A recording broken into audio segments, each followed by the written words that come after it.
Goethe, un gigante de la literatura universal.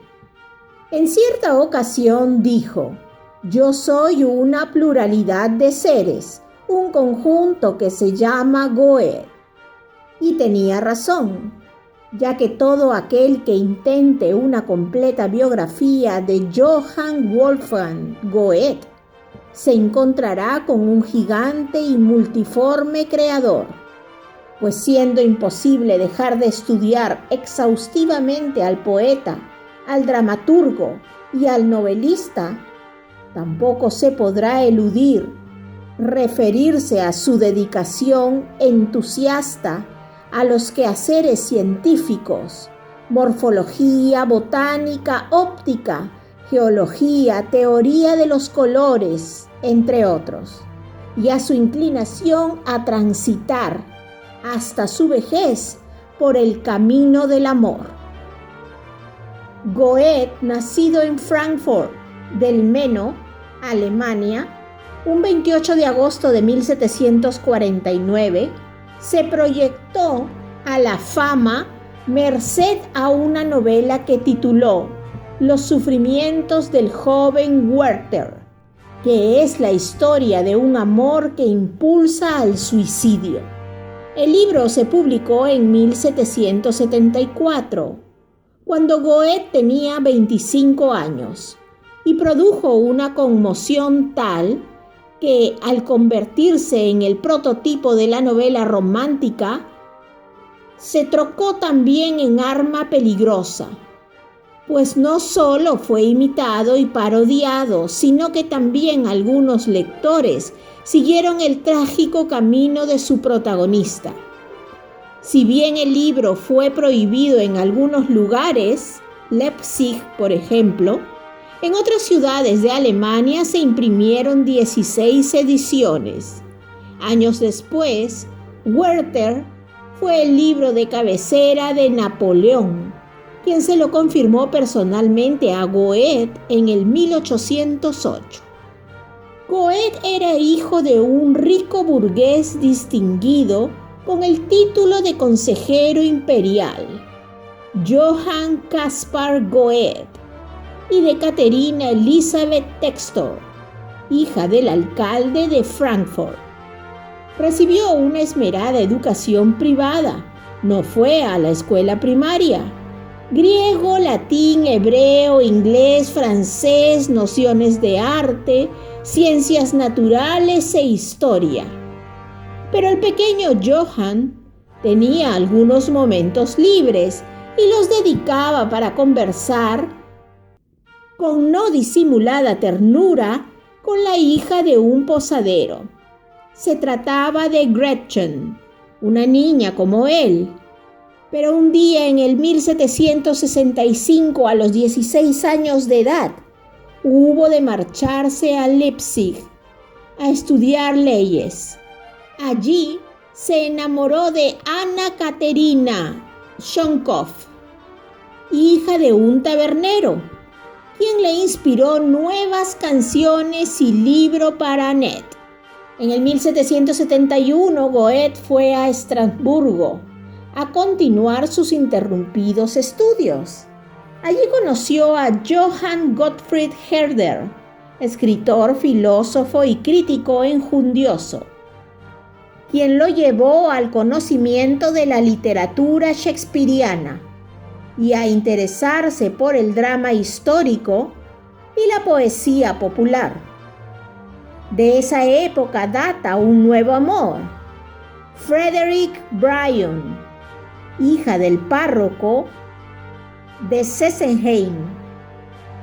Esta hermosa joven le inspiró poesías de tonalidades completamente nuevas dentro de las letras alemanas, pero él, una vez obtenido su título de abogado, regresó sorpresivamente a Frankfurt, donde ejerció su profesión y continuó escribiendo himnos en versos libres y una historia dramatizada sobre un caballero del siglo XVI.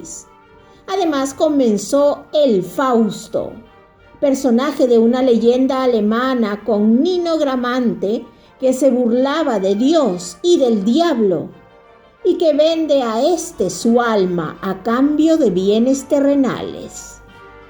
En 1772 viajó como abogado a la ciudad de Wetzlar, donde conoció a 3 personas que 2 años después figurarán en su famoso Werther.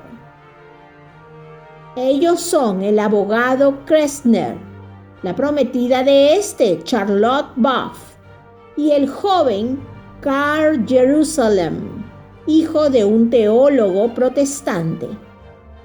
Goethe se enamoró de Charlotte, pero fue rechazado y volvió a Frankfurt. Allí se enteró de que el joven Jerusalem se había suicidado por un amor imposible. Unió estos hechos y se encerró en su cuarto para escribir una de las más hermosas y románticas novelas, Los sufrimientos del joven Werther. En ella, Werther, Jerusalem, se suicida por el amor de Charlotte, esposa de Alberto, el abogado Kessner. El éxito de esta novela fue sensacional, pero ya para ese entonces Goethe estaba de novio de Lili Schonemann, a quien dedicó magníficas poesías, pese a las cuales la ruptura se concretó en 1775.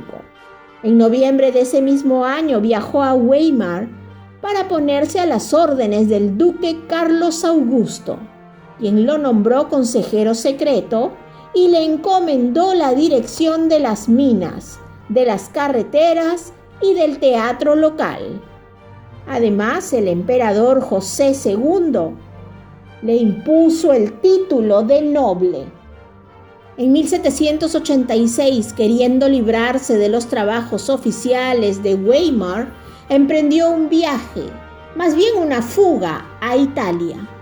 Durante 2 años vivió los momentos más felices de su vida, pues se encontró a sí mismo.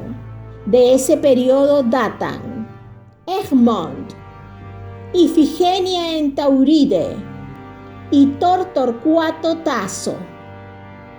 Cuando regresó a Weimar, fue recibido con frialdad por su ausencia de 2 años.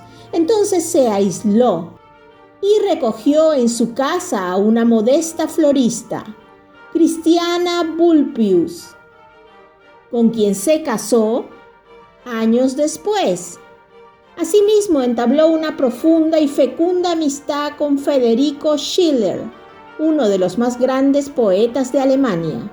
Continuó creando obras poéticas, entre ellas Hermann y Dorotea, y se dedicó a los estudios científicos, dando a la estampa las siguientes obras: La metamorfosis de las plantas, Aportaciones a la óptica y la teoría de los colores. Goethe no descansaba, producía constantemente, inclusive compuso sonetos, inspirado por el amor de una adolescente llamada Mina Herzliya, lo que no le impidió después enamorarse de Marianne von Willemer, inspiradora de una colección de poesías según modelos persas, titulada El diván de Occidente y Oriente. La última pasión de este genio de la literatura universal fue una joven de 17 años, Ulrich von Lützow, estímulo, por cierto, para la creación de nuevos poemas, como Elegía de Marienbad y Trilogía de la Pasión, que demostraban la asombrosa vitalidad de este poeta y su potencia creadora, pues Goethe tenía entonces ya 74 años. Aprovecha en suscribirte antes de que se te olvide y activa la campanita para recibir todas las novedades.